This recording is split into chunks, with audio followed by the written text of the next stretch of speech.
Okay વિદ્યાર્થી મિત્રો, અહીંયા 66મો દાખલો આવી ગયા છે.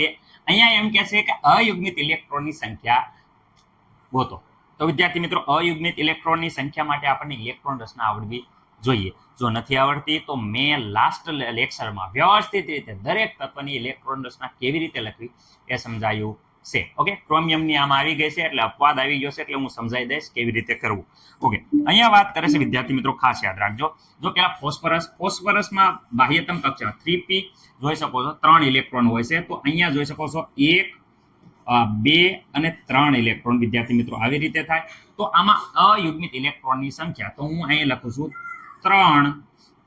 ઓકે, કલર બદલાઈ નાખું. ચલો અહીંયા વિદ્યાર્થી મિત્રો 3 અયુગ્મિત ઇલેક્ટ્રોન. ઓકે વિદ્યાર્થી મિત્રો, ખાસ જોઈ લીજો. રેડી, આપણે રસવાઈની જગ્યાએ દીર્ઘાય થઈ ગઈ છે પણ તમે સમજી જાજો.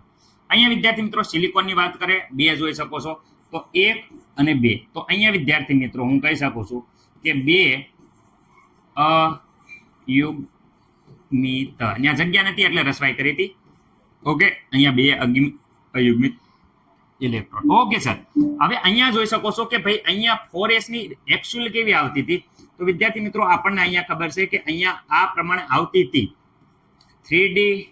વિદ્યાર્થી મિત્રો ખાસ યાદ રાખજો, અહીંયા વિદ્યાર્થી મિત્રો 4s2 આવતા હતા અને 3D4 આવતા હતા.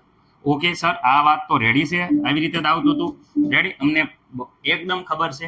પરંતુ વિદ્યાર્થી મિત્રો અહીંયા જોઈ શકો છો કે હું આ કહું છું આ 1 ઇલેક્ટ્રોન, 2 ઇલેક્ટ્રોન, 3 ઇલેક્ટ્રોન ને 4 ઇલેક્ટ્રોન, અને આ એચમાં આવતા 2 ઇલેક્ટ્રોન આવી રીતે હતું. પરંતુ વિદ્યાર્થી મિત્રો આ અર્ધપૂર્ણમાં 1 ઇલેક્ટ્રોન બાકી રહેશે.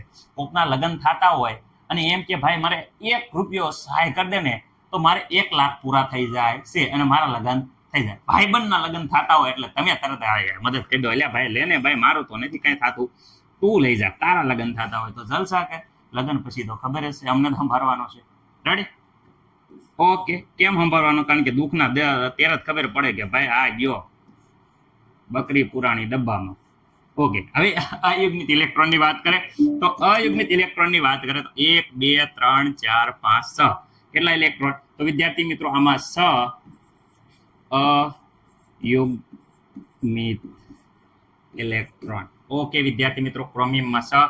ઓકે, આયનની વાત કરે તો અહીંયા જોઈ શકો છો કે 1 અને 2, અને આમાં જોઈ શકો છો 1, 2, 3, 4, 5 અને વિદ્યાર્થી મિત્રો 6. તો અહીંયા 6 હોવાના કારણે અયુગ્મિત એટલે એકલા એટલે વાંઢા. રેડી, લગ્ન થયા વગરના.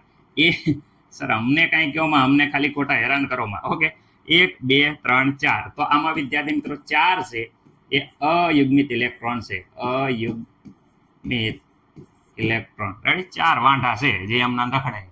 Ready, okay. હવે અહીંયા વાત કરે ક્રિપ્ટોનની વાત કરે 4p કક્ષક, 6 ઇલેક્ટ્રોન, 1, 2, 3, 4, 5 અને વિદ્યાર્થી મિત્રો 6. તો અહીં ક્રિપ્ટોનમાં વાત કરે તો ક્રિપ્ટોનમાં શું છે? તો વિદ્યાર્થી મિત્રો 0 અયુગ્મિત ઇલેક્ટ્રોન. અયુગ્મિત ઇલેક્ટ્રોન. ઓકે, મને નથી લાગતું કોઈને કાંઈ પ્રોબ્લેમ હોય. રેડી, ફોસ્ફરસમાં કેટલા આવ્યા? તો વિદ્યાર્થી મિત્રો 3. સિલિકોનમાં કેટલા આવ્યા? 2. ક્રોમિયમમાં વિદ્યાર્થી મિત્રો સૌથી વધારે 6. ઓકે, આ હોવી જોઈએ. હું એમ કહું છું કે વિદ્યાર્થી મિત્રો આ ઇલેક્ટ્રોન રચના હોવી જોઈએ નિયમ પ્રમાણે, પણ નિયમ ફોલો થશે નહીં એટલે આ ખોટી છે અને આ હાચી છે. ક્રોમિયમની ઇલેક્ટ્રોન રચના ખાસ યાદ રાખજો. રેડી વિદ્યાર્થી મિત્રો, અપવાદ રૂપ છે. આ શું છે? ઇલેક્ટ્રોન રચના અપવાદ, ખાસ યાદ રાખજો. ઓકે, તો વિદ્યાર્થી મિત્રો આગળ વાત કરે, ચલો અહીંયા વાત કરે છે આયનમાં કેટલા છે જોઈ શકો છો 4. ઓકે, ક્રિપ્ટોનમાં વિદ્યાર્થી મિત્રો 0. મને નથી લાગતું કે કાંઈ પ્રોબ્લેમ હોય. રેડી, વ્યવસ્થિત રીતે જોઈ લેજો. ઇલેક્ટ્રોન રચનાનો વિડીયો એકવાર જોઈ લેજો એટલે આ ખબર પડી જશે.